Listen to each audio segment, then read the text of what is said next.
and welcome to Kia Series video podcast on the forthcoming PSTI bill, about to land in the UK on the 29th of April. We live in a world of connected devices, and in fact, globally, there's over 15 billion IoT devices today. This astonishing number is predicted to blossom and double by 2030. But with that rise of connected devices, we've seen a real rise in cybercrime.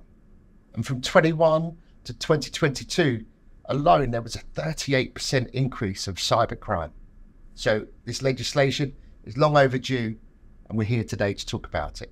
But to help me and to guide me is our Matt Hayman, who's our head of governance and standards here at the Kia Series UK. Matt, thanks for joining me. My pleasure. I use an acronym at the start, right? Should never do that. PSTI. Would you please frame that for our audience? Absolutely. So PSTI stands for Product Security and Telecommunications Infrastructure Act. So understand why you went for PSTI for the back of that. So just to frame what it is, it's roughly broken into two parts. But the part that we're really concerned with here today is around product security as well.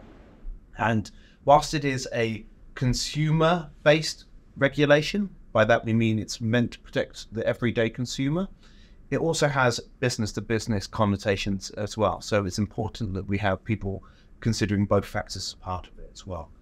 But when we look at the Act, in essence, what it's designed to do is help protect the UK's security position as well. And mainly through the use of default passwords and also easily guessable passwords.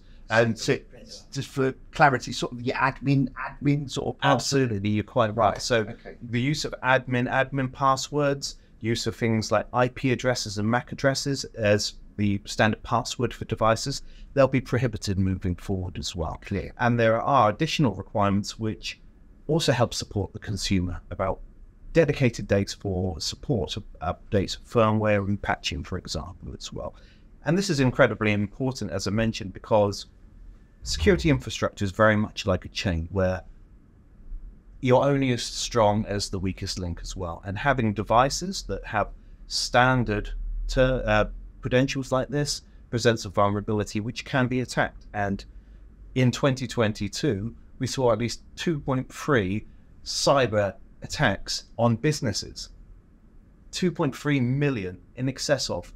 And that will have a significant impact. It has billions upon billions of pounds worth of lost revenue as well, not only from downtime, but also from theft as well. So from your job role of governance, you think this is a good thing, right? Oh, absolutely. I'm fully on board of it. And if anything, I believe it's probably overdue that we have these kind of security credentials across the board, because anything that's connectable to a network or to the internet domain can then be accessed and have security attacks performed on it. So ensuring that extra layer of security is just going to help support us better.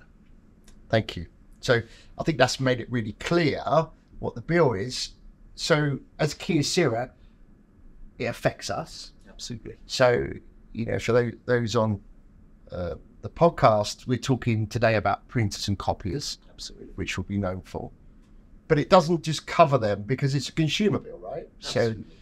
So as I look around the office we're in today, we see CCTV, video doorbells. I think we got a smart coffee machine.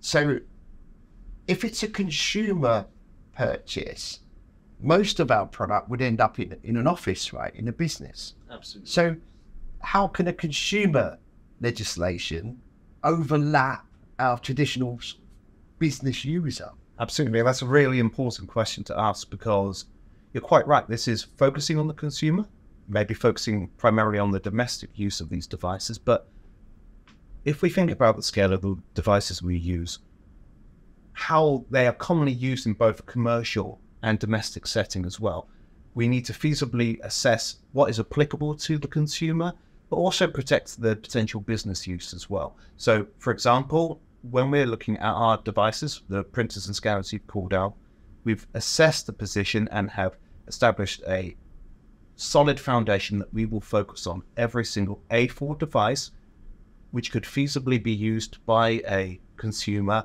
and ensuring they have compliance to legislation. Okay, so that I think that makes it a little bit clear, and I think it's probably worth relaying that. So the products that are under the legislation from Kyocera will be A4 printers and copiers and MFPs, not the A3 ones. Yeah, that's correct. So we will be focusing on our full range of A4. Okay, but so we've established our A4 devices, and the majority of them are EcoSys range. What are we doing as a manufacturer to make it really simple and navigable for the audience to make sure that they're buying a compliant device moving forward? Absolutely. So we are ensuring that we are complying to the regulations. And first and foremost, I want to ensure that we have full control over compliance to this regulation. What you will be getting used to seeing, and you'll look at this moving forward for all connectable devices, is we'll be issuing a statement of compliance for every single device, which in essence confirms that we have applied to the relevant legislation and that the device that our consumers are receiving are fit for purpose and in line with the legislation. So moving forward, what they can expect to receive is the box with a device which is compliant to the A4 device, this statement of compliance that confirms that it is compliant, and also has the unique password as well. So it's important to call out the unique password will be in the box. So it will be adhesive, so it could be stuck to the device if we feel it's necessary. But also, if there is the event that the user wishes to reset the password, they can do so as well. Fine. Okay, very clear. Thank you, Matt. So it sounds like Kyocera have got them covered. Absolutely. Yeah, and we've been working on this a long time, right? And we're being incredibly transparent and hopefully informative to our audience. So are there any obligations? So we're under obligations as a trusted vendor. The resellers are, or the channel where the consumers will purchase from are, but on the consumer. So that buyer, yes, within the office, whether they be a purchaser or IT director or whoever, yes, the purchaser, what obligations they have under the, I suppose, twofold question: what obligations do they have legally? Yes, and also what obligations they have generally for security reasons? Absolutely. So in terms of this, there is no obligation on the person who's purchasing this equipment. It's all based on the manufacturer, importer, and those who are putting it onto the market. So you're quite right. Kyocera are in scope of this and have requirements. So do our resellers as well. But focusing on those who are actually doing the buying, it is their duty to ensure that the devices they're receiving are fit for purpose and in line with these requirements as well. So that's why it's important that we're having these sessions and promoting this awareness, that people can ask the right questions. Is this device a connected device? Is it in scope of the PSTI Act? Is it compliant? So that's where it's going to be incredibly important. And also, just rest assured that when you're receiving a smart device or IoT device, look out for that statement of compliance, because this will be important in confirming, similar to what CE marking does, that is compliant to this specific. Okay, I think that's really, really important advice. And yeah, please bake in, is this product PSTI compliant to your purchases this year? Would be what we do. So, and I think, look, man, that's been really informative, and I know we've shared lots of information. And I suppose one question I can ask, or my final question, if I may, is where can we help the audience educate themselves more and find more information about all the great things we're doing, but I think importantly, purchasing other products as well, and how they can comply? Absolutely. So I'll address twofold. So if you go into your internet browser and search Kyocera Product Security, we'll soon be launching our website, which will have detailed information both about the Act and our models and how they are compliant to this as well.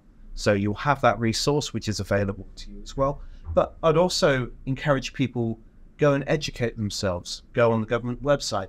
Go on the website of organisations such as Which, who are taking much more of a interest in this and have some really interesting articles as well. So I would reinforce that people should become aware so they can ensure they are protecting themselves. Perfect. Thank you, Matt. So look, please take on some of Matt's advice, and there's some great stuff there as well. But look, Kyocera have got your back. We're open to share. We're sharing information with you. Please speak to your reseller or Kyocera themselves. We'll be happy to take your call. So hopefully you found that informative. Matt, thanks again for sharing your wisdom and your time, and hope you can join us again soon. Thank you very much.